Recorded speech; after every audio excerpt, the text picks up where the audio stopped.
Լոշիկներ պատրաստելու վարպետներն են Հովակիմը, Լյուդվիգն ու Գրիգորը, ապահովության համար, որ ոչ մի բան չմոռանան, պարբերաբար նայում են պատին փակցված բաղադրատոմսին ու առանց շեղումների խմոր պատրաստում գունավոր լոշիկներ թխելու համար։ Քանի գրամ պիտի լցնենք ալյուրը։ 55։ Ահա, 550։ Շատ լավ։ Խոհանոցը, որտեղ աշխատում են տղաները, արվեստարան կրթամշակութային հասարակական կազմակերպությունում է։ Այժմ այստեղ աուտիզմ ունեցող 4 երիտասարդ են ներգրավել կազմակերպության Լոշիկ սոցիալական ձեռնարկատիրական ծրագրում։ Շատ լավ ստացվում է։ Քիչ-քիչ գլատկի է դառնում ձեր ասած։ Այդպես լինում, որ պետք է ավելացնեմ մի հատ ալյուրը, մի հատ յուղ, մի հատ ջուրը։ Ջուր։ Դնեմ տոպրակը միջ ու հանգստանամ մի քանի րոպե։ Շատ լավ։ Երբ որ մենք նոր սկսեցինք գրտնակել, մեր հովոյի մոտ լոշիկները ստացվում էին քառակուսի, եթե հիշենք ամենասկիզբը ոնց էինք մենք սկսում, ինչ դժվարություններով, ամեն մի հմտությունը սովորելով,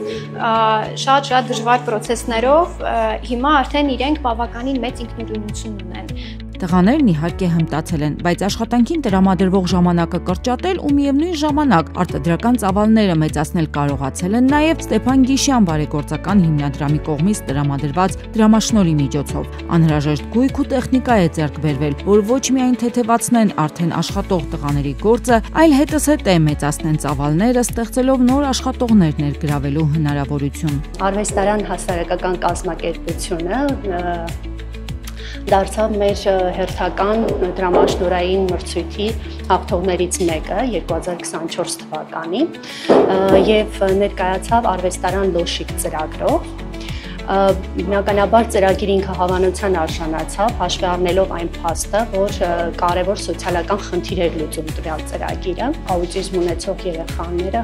դժվար են ինտեգրվում հասարակության մեջ եւ առավել եւս աշխատանքային process-ի մեջ, իսկ նույն կազմակերպությունները, օրինակ արվեստարանը, այս պարագայում շատ գեղեցիկ ու կարևոր քայլ է ձեռնարկել, որպեսզի հնարավորություն տա այս երիտասարդներին հասարակության մեջ ինտեգրվել եւ ինքնուրույն դիմացկել։ Արվեստանի Լոշիկ ծրագրի շնորհիվ աշխատանքով են ապահովել ոչ միայն երիտասարդները, այլ նաև այս կենտրոնի մի քանի ծնողու խնամակալ։ Լոշեր, նրբաբլիթներ, չորահացեր ու լանչբոքսեր են այստեղ պատրաստվում։ Մի շարք մեծ սուպերմարկետներում արդեն վաճառքի են հանված։ Այսքանն անել հասցնում են Ստեփան Գիշյան բարեգործական հիմնադրամի աջակցության շնորհիվ ձեռք բերված սարքավորումների միջոցով։ Ստեփան Գիշյանի հիմնադրամի միջոցով մենք կարողացանք մի մեծ քայլ առաջ գնալ, որովհետև մենք չունեինք համապատասխան սարքավորումներ, որպեսզի կարողանանք մեր պրոդուկտները պատրաստել։ Նմանատիպ գործունեությունը ինքնուրույն հնարավոր չի անել, անընդհատ դադարներ են լինում, անընդհատ հիասթափություններ են լինում, իսկ հատկապես համայնքի ներոբազմազանության համայնքի առջև շատ դժվար է, երբ որ ինչ-որ մի բան խոստանում ես, ինչ-որ մի բան ձեռնարկում ես եւ հետո դադար է լինում, որովհետև չկա աջակցություն։ Նմանատիպ աջակցությունները մեզ շատ մեծ թևեր են տալիս ու սկսում ենք մենք էլ ավելի մեծ ոգևորությամբ առաջ գնալ։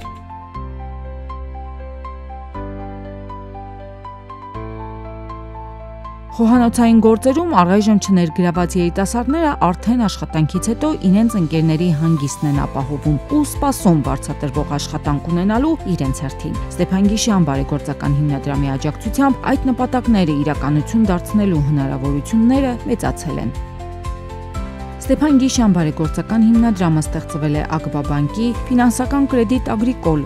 ագրիկոլ ազգային ֆեդերացիայի եւ Գիշյան ընտանիքի կողմից։ Հիմնադրամի ծրագրերը ուղղված են հայ-ֆրանսիական կապերի ամրապնդմանը, Հայաստանի սոցիալ-տնտեսական, գիտակրթական, մշակութային, առողջապահական համակարգերի բարելավմանն ու կատարելագործմանը։